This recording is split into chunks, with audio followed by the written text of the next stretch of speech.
another episode of Federico Talks Watches. Now today I want to talk about a subject that has been talked about a little bit recently in the watch space, and that is watches that are going to go up in value. Now I've got to say, I've been pretty damn disappointed with a little bit of the content that's out there, because watches, to begin with, are a horrible investment. And anybody who tells you that they're going to go up in value, well, he's either lying or they don't know what they're talking about. However, there are a few ways you can try and see what watches will go up in value, because generally 85 to 90% of watches tank. But on some occasion, watches do go up in value, obviously, and no one can really determine what these are. I mean, I've been in the industry over 10 years. I think I'm better than most at determining what will go up in value, but even I'm wrong most of the time.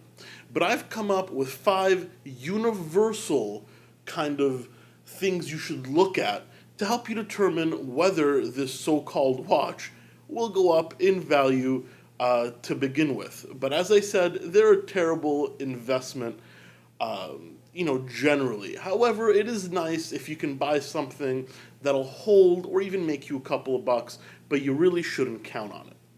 Now, before we get started, customary wristwatch check. Today I'm wearing, not mine anymore, but the vintage Omega Chrono Stop, limited edition for the Italian market. This watch I actually just sold through Del Rey Watch Supply, link in the description below, and I'm wearing it for one more day before it ships out to its new owner. And I figured this would be a great example of a lot of the points I'm going to make today, because this here is a watch that I actually did quite well with. But it's one of the few watches I bought that really went up in value. So let's get right into it. And guys, these are pretty generalized topics. These don't apply to every watch. I expect you guys to use your judgment. But they're good guidelines. Good guidelines to help you pick a watch that, might increase or may hold in value. Even though you should never buy a watch just for that, you should kind of buy it for the love. It's just consider it a plus if it does go up in value. But let's get right into it. Enough rambling. The first thing to consider is value. Now, of course, if you're going to buy a watch and you want it to increase or maintain value, but let's just say increase here, you've got to buy a watch that's undervalued right now, right? Genius thought, Federico. But obviously, for something to go up in value, it's going to be undervalued when you buy it. So you've got to look at a few things. First of all, does it have any horological value? Is the movement that's in it, is the quality of the watch undervalued? Because a lot of these other watches out there with like these old jump hours with pin lever movements or these old Timexes, I think they're a bubble, because the movements that are in there, I mean, yeah, they're mechanical, but let's be honest, they're complete crap. Most watchmakers, they will even refuse to fix it. Like one of those pin lever movements, when you bring it in for a service, they'll just throw the movement out and put a new one in there. So while they are cool watches, I don't think the horological value is there. Now, of course, if you buy it for $1 or $2, yeah, it'll shoot up in value. But, it depends at what price you buy it. So first, is there horological value in the watch? Second, how's it priced compared to its competition? Great example here, Zenith. A lot of the Zenith non-chronographs are greatly undervalued compared to the competition, like Jaeger. Patek is a little higher end, but some dress watch IWCs, dress watch Cartiers, Zenith non-chronographs get no love. So I think because the horological quality is there with their in-house movement, and because they're so undervalued and underpriced compared to their competition, these may increase in the future. Just because, why not? I mean, they're completely comparable. Zenith is a brand on the rise, so because of those factors and the fact that it's underpriced to begin with, I think there might be a few bucks to be made there. And of course, will the watch last? I'm mainly talking about horologically significant timepieces here, pieces that can be serviced. So stuff like quartz, pin lever, or these kind of generic, really old Swiss movements with stamping on them, the ones that watchmakers basically will just throw away instead of repairing, you want to stay away from those. So that's all about horological value. The second step is condition. Now, condition is a tricky one, right? And this is where years of experience come in. The better the condition of the watch, the more valuable it's going to be. Now, that's another moment of like, yeah, Federico, tell us something we don't know. But here's the thing. A restoration in a watch is a no-no.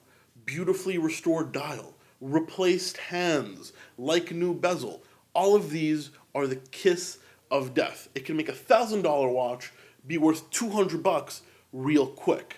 Condition needs to be original.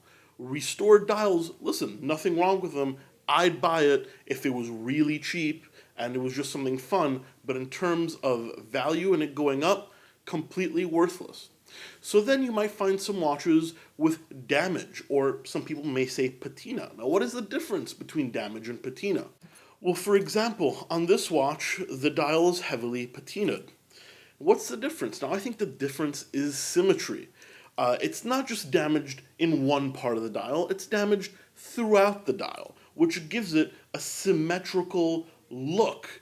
It's just pleasing to the eye. Now, patina is just damage, but how it looks is everything.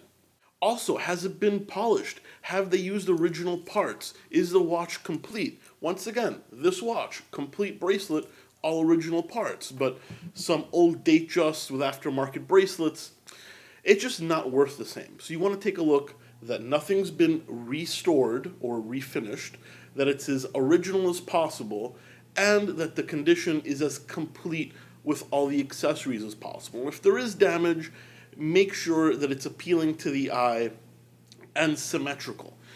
These are really things that you can't really tell from an eBay listing. It takes a lot of knowledge to figure out if a dial is refinished or repainted. How is it sloppy? Is there paint around the edges? Things I wish I could describe in a video, but unfortunately it just takes a lot of mess-ups, wasted money on crappy watches, and years of experience to learn. But I'll tell you this, whenever you see redial or refinish, that's not a good thing from a value standpoint. And then there's another thing. A lot of these dials, they're so artistic and too good to be true. Those are usually refinished as well. Most people won't tell you when something is a redial. It's got to be up to you to think, well, would a 60 or 70-year-old watch really look that good? I don't think so. Now, number 3 is something that's highly subjective, and that is the personality and the uniqueness of the watch. If you get a watch just looks like nothing, it's boring, very few watches can pull off an increase in value like that. Patek Philippe, I find their Calatravas boring, but that's a break in my rule. Not particularly unique, but will go up in value. But usually when you're dealing in like the 500 to 2,000 range, you want something cool. Maybe like a crazy dial color, or a slate gray dial with patina in this one, or a crazy complication. Maybe it's a vintage watch that's oversized, so that's pretty unique. Maybe the hands are a weird color. Uniqueness and personality. Basically, if it's going to go up in value, it should kind of stand out. It should be recognizable, generally. If it's just another Calatrava copy or another Hoyer copy, well, the Hoyer copy chronos are going up. But you know what I'm saying. Uniqueness and personality make a big difference. However, there is such a thing as too unique. So this is very, very subjective. But usually, I think the weird dial colors are probably a good bet. Weird dial colors, weird hand colors, interesting case shapes. Those are a good bet. If you buy them at the correct value, like I said in number 1, they should increase down the line. Number 4, and it's one that no one really thinks of, it's scarcity. How hard is the watch to get? How many did they make? And now in vintage watches, it is true. People want them, there's demand for them, and there's no more supply. because Timex isn't making that watch anymore. Casio isn't making that watch anymore. However, how many did they make? Chances are they made millions of the things. And you know what that means? The market's going to get flooded.